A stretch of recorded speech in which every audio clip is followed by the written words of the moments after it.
Okay, आगे आपके पास आती है थर्मल एनर्जी। ठीक है, अब थर्मल एनर्जी कैसे प्रोड्यूस होती है आपको सारा बताता हूँ मैं। ठीक है, सारा कुछ आपको बताता हूँ मैं, आ जाओ। ओके, अब मेरी बात ज़रा गौर से सुनना। आप लोगों को याद होगा छोटे होते हम लोगों को जब हमारी बर्थडे होती है तो हमारे चाचे जो मामे होते हैं, पुप्पी दादो वगैरह, वो हमें छोटे होते क्या करती होती हैं कि एक ना टॉयज़ आ रहे होते हैं, रिमोट कंट्रोल हमें ला के दे रहे होते हैं। अब जब रिमोट कंट्रोल टॉयज़ ख़राब हो जाते हैं, हम उन्हें खोलते तो उनके अंदर से ना एक मोटर से निकलती है। एंड अब हम सब ने बेसिकली बचपन लाइक चाइल्डहुड में छोटे होते किया होगा कि हम सेल लगा के, बैटरी लगा के मोटर को चलाते थे। सही है, अब वो मोटर जो है ना, उस मोटर को बिजली देने में मोटर चलती थी, ऐसा ही है ना। वो मोटर को जब आप बिजली देते थे तो मोटर चलती थी। सही है, अब वही मोटर को आप अगर आगे से हाथ से घुमाओ ना, ठीक है, मोटर को आगे वाले हिस्से को हाथ से घुमाओ तो पीछे से बिजली प्रोड्यूस होती है। बात सुनना मेरी ज़रा। अगर आप उस मोटर को, जैसे ये मोटर है आपके पास, ठीक है, ये मोटर है आपके पास, ठीक है, ये पीछे आपने यहाँ पे इसको करंट दिया, क्या दिया, करंट दिया। ठीक है, तो आगे से क्या हुआ, ये रोटेट करेगी। ठीक है, अच्छा लेट्स सपोज आपके पास ये मोटर है, ये आगे इसका वो आगे मोटर आगे, आप इसको हाथ से घुमा रहे हो। अब जब हाथ इसको घुमाओगे ना आप इस तरह, तो पीछे से क्या होगी, बिजली प्रोड्यूस होगी, इलेक्ट्रिसिटी। इलेक्ट्रिसिटी सारा आप डिटेल में पढ़ोगे कैसे प्रोड्यूस होती है फिजिक्स के अंदर। इसी कॉन्सेप्ट का यूज़ करके हम लोग बिजली बनाते हैं। अब होता है बेसिकली क्या, सुनना, आपके पास ना ये बहुत बड़ा तंदूर होता है, इसे कहते हैं बॉयलर हाउस। इस तंदूर के अंदर आप जो मर्जी जलाओ, जो भी चीज़ जल सकती है आपने जलाना है, जिससे हीट निकलती है। आप पेट्रोल जलाओ, कोयला जलाओ, बेसिन जलाओ, छिलके जलाओ, फलों के छिलके जलाओ, ख़राब वेजिटेबल्स जलाओ, सूखे पत्ते जलाओ, लकड़ी जलाओ, कोयला जलाओ, फ्यूल जलाओ, पेट्रोल जलाओ, जो मर्जी जलाना जलाओ, बस जलनी चाहिए वो चीज़। फिर आप ये करते हो कि भाई पानी की पाइपलाइंस होती हैं, आप इन पानी की पाइपलाइंस को ना इसके अंदर से ऐसे घुमा घुमा घुमा घुमा घुमा घुमा के निकालते हो। ठीक है, अब क्या होता है, जब ये जल रही होती है ना, इन पानी की पाइपलाइंस के अंदर से पानी निकाल गुजारते हो। अब जब पानी गुजर रहा होता है, इन स्टीम के अंदर घूम रहा होता है इस तरह इस तरह इस तरह इस तरह, तो क्या होता है, वो हीट की वजह से पानी बॉयल होना स्टार्ट हो जाता है। एंड आपके घर में प्रेशर कुकर होगा, आपको पता है जब सीटी बोलती है, सीटी हटती है तो कितना प्रेशर से स्टीम बाहर निकलती है। तो क्या होता है, पानी स्टीम में बदल जाता है, किसमें, स्टीम में बदल जाता है। एंड स्टीम में आने के बाद पानी का प्रेशर हद से ज़्यादा बढ़ जाता है, और उसी प्रेशर का यूज़ करके इस तरह की ना एक टरबाइन होती है, टरबाइन पंखा सा होता है, पंखा सा होता है टरबाइन। आप उस टरबाइन को घुमाते हो, ये टरबाइन होती है इस तरह की होती है, पर लगे होते हैं इसके ऊपर ना, इस तरह पर लगे होते हैं। जब पानी आता है ना तो टरबाइन घूमती है इस तरह। मैं दिखाया था टरबाइन की शक्ल, दिखाया था आपको, देखो टरबाइन, ये देखो ये देखो। जब पानी आएगा ना यहाँ पे, जब पानी यहाँ पे आएगा तो टरबाइन इस तरह घूमेगी। अब टरबाइन के साथ हमने वो मोटर वाला सिस्टम लगाया हुआ है कि मोटर का आगे वाला हिस्सा जो है वो टरबाइन के साथ घूमेगा एंड पीछे से बिजली प्रोड्यूस होगी। अब इस मोटर को ना हम यहाँ पे क्या कहते हैं, जनरेटर कहते हैं। तो बेसिकली टरबाइन घूमेगा, टरबाइन के साथ जनरेटर घूमेगा, उससे बिजली प्रोड्यूस होगी। कितना आसान काम था, है ना। अब ये जनरेटर लगा होगा, ये बिजली बनाएगा, बिजली जाएगी ट्रांसफार्मर में। ट्रांसफार्मर का काम क्या होता है, देखो जो बिजली बन रही होती है ना वो अनस्टेबल होती है, मतलब कभी वोल्टेज ज़्यादा हो गए, कभी कम हो गए, कभी ज़्यादा हो गए, कभी कम हो गए। तो उनको मेंटेन करने के लिए वो यूज़ ट्रांसफार्मर, और फिर आगे उनको कहीं लेके जाने के लिए वो यूज़ पावर लाइन। सही है, हम तारों का यूज़ करते हैं। तो दिस इज़ हाउ आपके पास थर्मल पावर प्लांट्स में बिजली बनती है। अच्छा, अब सवाल आता है, थर्मल जो आपके पास न्यूक्लियर रिएक्शन होते हैं उससे भी आप बनाते हो बिजली। अब सवाल ये आता है कि न्यूक्लियर से आप बिजली कैसे बनाते हो। Okay, so when you do nuclear reaction, so basically a lot of heat is produce, बहुत सारी हीट प्रोड्यूस होती है। उसी हीट का यूज़ करके आप पानी को स्टीम बनाते हो, स्टीम से आप टरबाइन घुमाते हो, टरबाइन के साथ जनरेटर घूमता है, जनरेटर बिजली से बिजली बनाता है एंड ट्रांसफार्मर मेंटेन करता है। वही काम चल रहा है यहाँ पे। आगे आ जाओ, स्टेप्स देख लो, वही लिखा हुआ है सारा। ठीक है, टरबाइन आपको गिवन है यहाँ पे। अच्छा,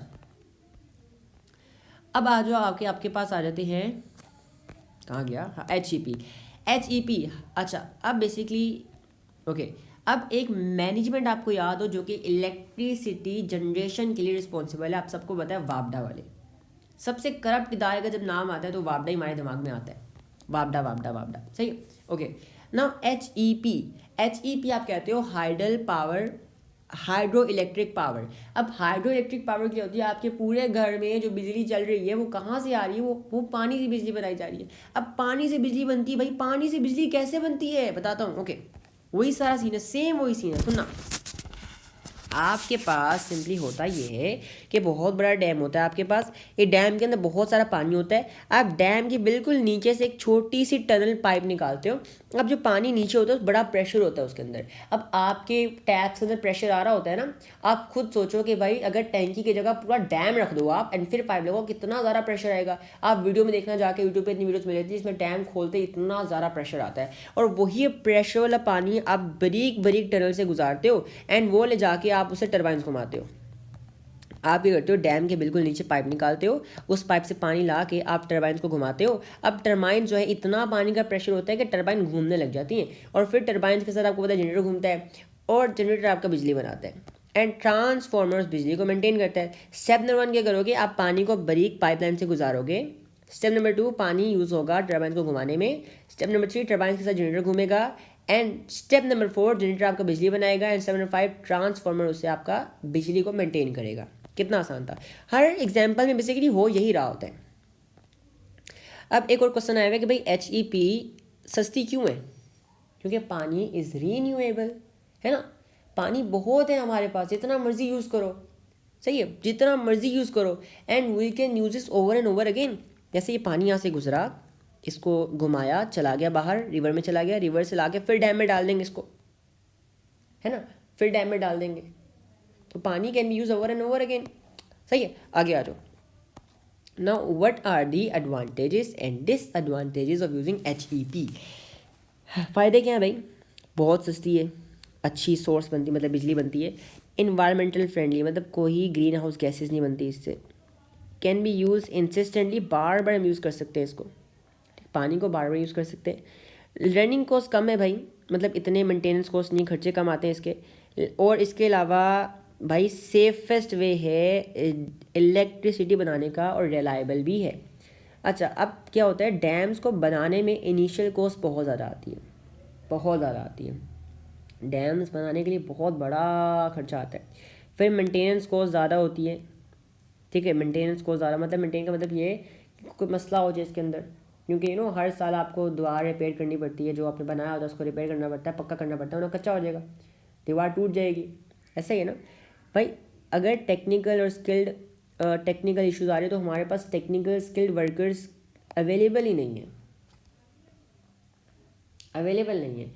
पाकिस्तान में इस सेक्टर में कोई जाता ही नहीं, क्योंकि स्कोप ही नहीं ना है यहाँ पे। मेरिट चलता ही, यहाँ पे सिर्फ रिश्वत चलती है और सिफारिश चलती है।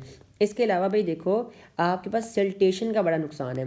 अब आपको बताया, जो रिवर्स, जो पानी ग्लेशियर मेल्ट होके आ रहा होता है पहाड़ों से, वो खाली नहीं आ रहा होता, अपने सब मिनरल्स, पत्थर वगैरह, मिट्टी वगैरह भी लेके आ रहा होता है। अब जो रिवर्स में से पानी डैम के अंदर आता है, जो मिट्टी पत्थर वगैरह होते हैं वो डैम के अंदर जमा हो जाते हैं एंड होता है क्या, वो सारे पत्थर जमा हो के लेयर बना के क्या होता है कि डैम की कैपेसिटी कम कर देते। जैसे ये डैम था, ये पत्थर जमा हो के वो क्या हुआ कि ये डैम की कैपेसिटी रहेगी, पहले इतनी थी अब इतनी होगी। ये सिर्फ पत्थरों और सिल्टेशन की वजह से, इससे हम लोग कहते हैं सिल्टेशन। तो जी भाई, हमारा यहाँ पे नॉन रीन्यूएबल रिसोर्सेज वाला सेक्शन ख़त्म हो गया माशाल्लाह से। बहुत आसान था, कोई मुश्किल था ही नहीं इसके अंदर। आई होप मसला हुआ हो कोई, मसला ना हुआ हो कोई, सॉरी। अगर हुआ है तो प्लीज़ आप लोग मुझे कमेंट सेक्शन में बता दो। मैं कमेंट सेक्शन में भी वैसा ही रिप्लाई करूँगा जैसे मैं व्हाट्सएप पे करता हूँ। जज़ाकल्लाह खैर, अल्लाह हाफिज़।